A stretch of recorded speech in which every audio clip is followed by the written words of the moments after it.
বিশ্বকবি তাজুল আউলিয়া হযরত শেখ মুসলিহুদ্দিন সিরাজি সাদি রহমতুল্লাহ আলাইহির মান্যা দুগা আছিল। তো শেখ সাদি রহমতুল্লাহ আলাইহি বিশ্ব ভ্রমণ করত। একবার বাড়ি থেকে বাইর হইছে, বেশ কয়েক বছর পরে আবার বাড়িতে আসছে। ওই যাওয়ার সময় মেয়েগুলা শিশু ছিল, ছোট্ট ছোট্ট, একটা দুধে ছিল। তো 8-10 বছর পরে আবার বাড়িতে আসছে। তো বাড়িতে আসার দিন বাড়ির পাশের যেই বাজার, এই বাজারে উনি টুপি কেনার জন্য গেছে, উনার টুপি লাগবো, টুপি কিনতে গেছে। দেখে যে বাজারে মান্যা দুগায় বসে বসে টুপি বিক্রি করে, মান্যা দুগায়।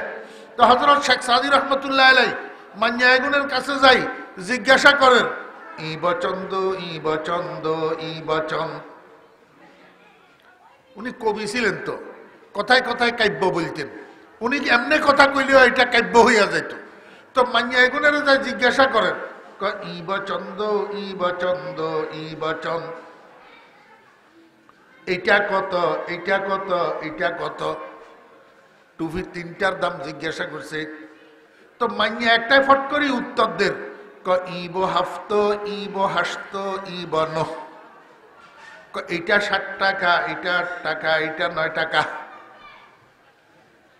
যেইভাবে প্রশ্ন সেইভাবে উত্তর, সন্দে সন্দে প্রশ্ন, সন্দে সন্দে উত্তর। শেখ সাদি রহমতুল্লাহ তো অবাক হই তাকাই রয়েছে চেহারার দিকে। হুরি বাপরে বাপ, এই মান্যা কার মান্যা রে? এই মান্যা তো আমার না হওয়ার কথা। শেখ সাদির মান্যা ছাড়া এই মান্যা তো আর কারো হইতে। টুপি একটা কিনে লইছে, কিনে লই বাড়িতে গেছে। মাথার মধ্যে টুপি দেখি উনার বিবি কয় যে এই টুপি আপনি ফাইলেন কই? কারণ টুপি এগুলো উনার বউয়ে বানাইছে। তো কনে বানাইছে? বউয়ে। মান্যারা বেসে যে টুপি এগুলো কার বানাইয়া? বোর বানাইয়া। তো শেখ সাদি রহমতুল্লাহ মাথার উপরে টুপি দেখি বউয়ে কয় যে এই টুপি আপনি ফাইলেন কই? কয় বাজারে মান্যা দুগায় টুপি বিক্রি করেন, হেগুন তো ইজ্ঞা আমি কিনি লইছি। কয় মান্যা হেগুন কম জানেননি?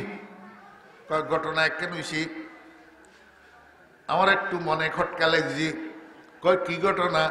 কয় আমি মান্যা এগুনের প্রশ্ন করছিলাম ই বচন্দ ই বচন্দ ই বচন, এইটা কত, এইটা কত, এইটা কত। আমি জিজ্ঞাসা করছিলাম ছন্দে, মান্যা একটা আমার ছন্দ দিয়া উত্তর দিছে ইব হাফত ইব হাসত ইব ন। তখন আমার মনে খটকা লাগছে, এই মান্যা তো আমার ছাড়া অন্য কারো হওয়ার কথা না। শেখ সাদি রহমতুল্লাহ বউয়ে কয় আপনি ঠিকই ধরছেন, এগুলা আপনার মান্যা, এগুলা আপনার মান্যা। এই কথাটা কিনলে কইলাম, জজিরাতুল আরবের থেকে, আরব উপদ্বীপের থেকে একটা কাফেলা হযরত শেখ সাদি রহমতুল্লাহ আলাইহির বাড়িঘর দেখার জন্য আইছে। শৌখিন মানুষ, শখ আর কি। শেখ সাদি রহমতুল্লাহ আলাইহি বিশ্ববিখ্যাত কবি, উনার বাড়িঘর একটু ভ্রমণ করব, দেখব। তো জজিরাতুল আরবের থেকে মুলকে সিরাজ আসছে। মনে করছিল যে বিশ্বনন্দিত কবি, দালান কোটা, অট্টালিকা, তারপরে সাইড ওয়াল মাইড ওয়াল একবারে গর্জিয়ে সইব, তাদের একটা খেয়াল ধারণা ছিল আর। ওমা এখানে আসি দেখেছেন নারার নারার বেড়া তারাসানি, নারার বেড়া তারাসানি, জুপড়ি জাপড়ি করে একটা ভাঙ্গি চুরি ফড়ের, বুঝলেন? এগুলো এটা দেখি এগুলোর মন খারাপ হয়ে গেছে। তো একজনে কাব্য রচনা করে সাদিয়া শিরাজিয়া না মশবসাস খানা আশরা দিদাম খারো খসাস। কয় শেখ সাদি খালি নামে সর্বস্ব, কামের বেলায় তো কিচ্ছু নেই। মনে করছিলাম বিশ্ববিখ্যাত একজন কবি, বুঝি দালান কোটা অট্টালিকা হইব। এখন তো দেখি জুপড়ি জাপড়ি ভাঙ্গা চূড়াঘর, কিচ্ছু তো করতে পারে না, খালি ফন্ডিতে না, খালি মনোযোগ আছে নি, খালি ফন্ডিতে না। এখন আমাদের দেশের মানুষও বর্তমানে এই দালান কোটা অট্টালিকা গাড়ি বাড়ি এগুলার সফলতা মনে করে। এগুলা না থাকলে মনে করে যে খালি ফন্ডিতে না, বুঝছেন? এখন এই কথা যে কইছে ফাঁসাদি শেখ সাদির মান্যা কিন্তু আছে। শেখ সাদির মান্যা কি কইল? সাদিয়া শিরাজিয়া না মশবসাস খানা আশরা দিদাম খারো খসাস। শুনছিলাম শেখ সাদি, শেখ সাদি মনে করছিলাম বিরাট কিছু। মনে করছিলাম আলিশান দালান কোটা ঘর বাড়ি হইব, এখন তো দেখি জুপড়ি জাপড়ি ঘর, কিচ্ছু তো করতে পারে না। জীবনটা বিফল।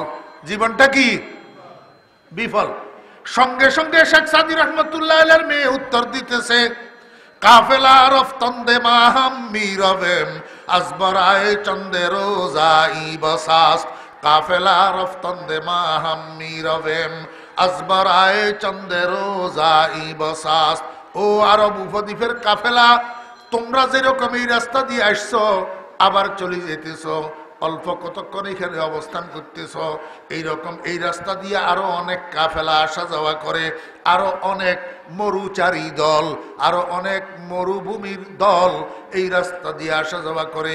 আমাদের এখানে কিছুক্ষণ দাঁড়ায়, শেখ সাদির বাড়িঘরগুলা দেখে, আবার কিছুক্ষণ পরে আবার চলে যায়, আবার কিছুক্ষণ পরে আবার চলে যায়। ঠিক মনে করো দুনিয়াটাও এইরকম, এরকম পথিকের জন্য সামান্যক্ষণ অবস্থানের জায়গা।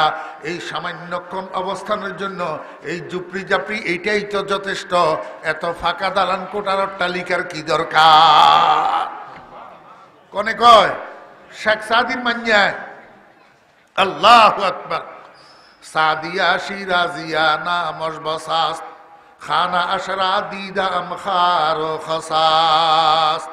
এখন আপনারা প্রশ্ন করতে পারেন, হুজুর কিছু কিছু হুজুরেরও তো আমরা দালান কোটা অট্টালিকা জায়গা জমিন গাড়ি বাড়ি দেখি, তাহলে ওনারা এগুলা রাখছে কেন? এবার এই প্রশ্নের উত্তর দেওয়ার জন্য আপনাদেরকে আমি আর একটা ঘটনা বলা লাগে, যদিও সময় আমার অনুমতি দেয় না, তারপরেও একটু বলতে হয়। আরেকজন আল্লাহর ওলির নাম ছিল খাজা ওবায়দুল্লাহ আহরার রহমতুল্লাহ আলাইহি। খাজা ওবায়দুল্লাহ আহরার রহমতুল্লাহ আলাইহির একজন খলিফা ছিলেন, বিশ্ববিখ্যাত বিশ্ববিখ্যাত আরবি গ্রামারের পারদর্শী হযরত মাওলানা আব্দুর রহমান জামি রহমতুল্লাহ আলাইহি খাজা ওবায়দুল্লাহ আহরার রহমতুল্লাহ আলাইহির কাছে যেদিন মুরিদ হওয়ার জন্য গেছেন, যাইয়া দেখে খাজা ওবায়দুল্লাহ আহরারের বাড়িঘর ফাঁকা, দালান কোটা অট্টালিকা, বাড়ির চতুর্পাশে সাইড ওয়াল, বাড়িতে ঢুকার পথে একটা রাজকীয় গেট। এগুলা দেখি আব্দুর রহমান জামি রহমতুল্লাহ আলাইহির মন খারাপ হয়ে গেছে। ওরে বাবারে, এটা তো আস্থা দুনিয়ায় যার, এতের কাছে মরি দই লাভ হইব কি? এত তো দুনিয়ার পাগল, দুনিয়ার কুত্তা। এই কথা মনে করি আর নিজেরই যে সিদ্ধান্ত নিছে, না এই লোকের কাছে মরিদ হওয়া যাবে না। তো এখন আসলাম যে এটা তারে জানান দিতে হবে না। তো খাজা ওবায়দুল্লাহ আহরার রহমতুল্লাহ আলাইহির গেটের মধ্যে একটা ছন্দের অর্ধেক লিখে দিছে, অর্ধেক লিখে দিছে, একটা ছন্দের অর্ধেক, একটা শেয়ারের অর্ধেক। আল্লাহু আকবার। চেমরদস্তা কে দুনিয়া দোস্তে দারদ। ওই মানুষটা কেমন আল্লাহর ওলি, যাদের লগে দুনিয়ার লগে বন্ধুত্ব থাকে, যাতে দুনিয়ার ভালোবাসে, দুনিয়ার কুত্তা, এতে কেমনে আল্লাহর ওলি হয়? এই কথাটা গেটের মধ্যে লিখে দিই। তারপরে ফিরি যাওয়ার সময় খাজা ওবায়দুল্লাহ আহরার রহমতুল্লাহ আলাইহির বাড়ির দরজায় মসজিদ একটু আসিল, মনে মনে খেয়াল করছে মসজিদের বারান্দার মধ্যে কতক্ষণ বিশ্রাম করি, তারপরে চলে যাবো। আব্দুর রহমান জামি খাজা ওবায়দুল্লাহ আহরার রহমতুল্লাহ আলাইহির মসজিদের বারান্দায় যাইয়া আরাম করছে, একটু বিশ্রাম করেন। এই বিশ্রামের মধ্যে ওনার চোখে ঘুম আসে গেছে। ঘুমের মধ্যে স্বপ্নে দেখতেছে কিয়ামতের মাঠ কায়েম হয়েছে, হিসাব নিকাশ চলতেছে। এক সময় আব্দুর রহমান জামির ডাক পড়ছে হিসাব দেওয়ার জন্য। আব্দুর রহমান জামি আল্লাহর দরবারে হিসাব দিতে গেছে। হিসাব দিতে দিতে দিতে দিতে একটা নেকি শর্ট পড়ে গেছে, বদি একটা বেশি, নেকি একটা কম। আল্লাহ পাক কয়, ও আব্দুর রহমান, কিয়ামতের ময়দানের থেকে তালাশ করি একটা নেকি নিয়ে আসো, আত্মীয় স্বজন বন্ধু বান্ধব যারা আছে তাদের থেকে একটা নেকি নিয়ে আসো, তাহলে তোমারে আমি মুক্তি দিয়া দিমু, নাজাত দিয়া দিমু। আব্দুর রহমান জামি রহমতুল্লাহ আলাইহি কিয়ামতের ময়দানে যাইয়া ঘুরতেছে। আত্মীয় স্বজন, মা বাপ, ভাই বেরাদর, বন্ধু বান্ধব যতজনের কাছে গেছে একটা নেকি চাওয়ার জন্য, কেউ দাঁড়াইয়াও কথা কয় না, কেউ কথা কইতেও তৈয়ার না, চিনতেও তৈয়ার না, পরিচয় দিতেও তৈয়ার না। ইয়াউমা ইয়াফিরুল মারউ মিন আখিহি ওয়া উম্মিহি ওয়া আবিহি ওয়া সাহিবাতিহি ওয়া বানিহি। ও ভাই বন্ধুরা, কার লাগিয়া বান্ধ বাড়ি ঘর, কার লাগিয়া বান্ধ বাড়ি ঘর মনরে, কার লাগিয়া বান্ধ বাড়ি ঘর। আপন আপন ভাব যাদের সবই তোমার পর মনরে, কার লাগিয়া বান্ধ বাড়ি ঘর। বাপে ছেলের পরিচয় দিবে না, ছেলে বাপের পরিচয় দিবে না, ভাই ভাই পরিচয় দিবে না, স্ত্রী স্বামীর পরিচয় দিবে না, স্বামী স্ত্রীর পরিচয় দিবে না, বাপে ছেলের পরিচয় দিবে না। বলবে দুনিয়াতে আমার কোনো ছেলে ছিল না, ছেলে বলবে দুনিয়াতে আমার কোনো বাপ ছিল না। কে আপনি? আমি আপনারে চিনি না। আব্দুর রহমান জামি রহমতুল্লাহ আলাইহি কিয়ামতের মাঠ পুরাটা ঘুরছে, নেকি দেওয়া তো দূরের কথা, পরিচয় দ্বিতীয় কেউ তৈয়ার না। ফেরত যাইতেছে আল্লাহর দরবারে নিরাশ হইয়া, নেকি পাইল না। এই সময়ের মধ্যে বুড়া মানুষ একটা পিছনের দিক থেকে ডাক দিছে, আব্দুর রহমান। আব্দুর রহমান জামি রহমতুল্লাহ আলাইহি পিছনের দিকে তাকাইয়া দেখে বুড়া মানুষ একটা ডাকে, বিরক্তি বোধ করতেছে। ওই খাজা ওবায়দুল্লাহ রহমতুল্লাহ আলাইহি আল্লাহু আকবার। আস্তে আস্তে দুইজনের দিকে অগ্রসর হয়েছে। খাজা সাহেব রহমতুল্লাহ আলাইহি আব্দুর রহমান জামিকে জিজ্ঞেস করে, কই আব্দুর রহমান, নেকি পাও নাই? আব্দুর রহমান জামি রহমতুল্লাহ আলাইহি কয়, হুজুর আপনি কে?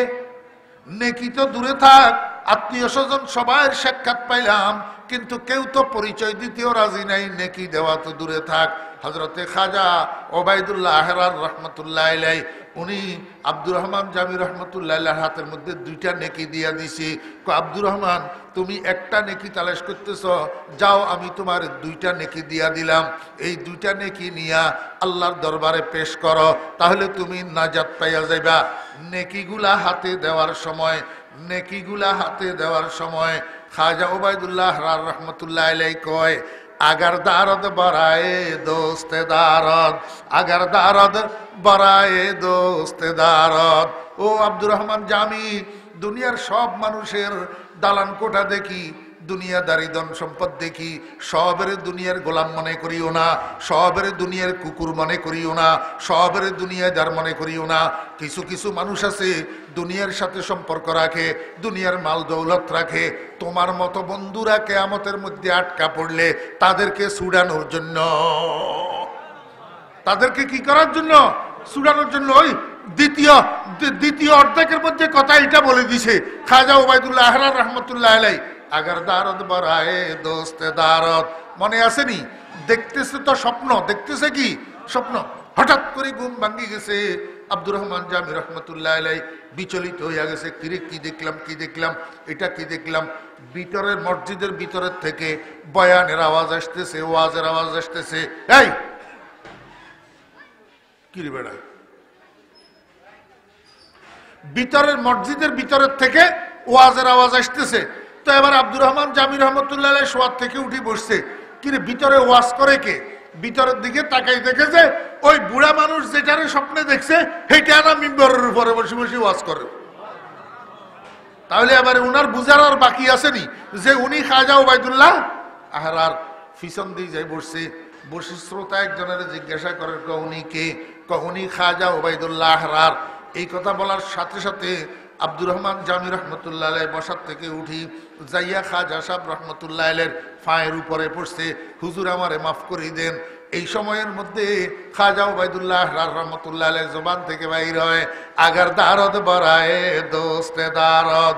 ও আব্দুর রহমান জামি, তুমি আমার দুনিয়ার কুত্তা কেন লিখলে আমার গেটের মধ্যে? তুমি আমাকে দুনিয়াদার কেন লিখলা? আমি দুনিয়ায় রাখছি ঠিক, কিন্তু নিজের জন্য না, তোমার মতো বন্ধুদেরকে বাঁচানোর জন্য। ও ভাইরা, দোস্ত আবাব, সবাই রে ভুল বুঝবেন না। আলেম ওলামার মধ্যেও কিছু ধনী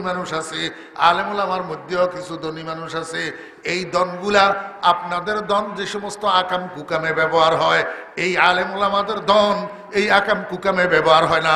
তাদের দন আল্লাহর রাস্তায় ব্যবহার হয়, গরিব দুঃখীদের সেবায় ব্যবহার হয়। এই আলেম ওলামাদের দন মাদ্রাসা মসজিদের কাজে ব্যবহার হয়। যে মর্দাস্তা কে দুনিয়া দোস্তে দারদ, আগার দারদ বরায়ে দোস্তে দারদ।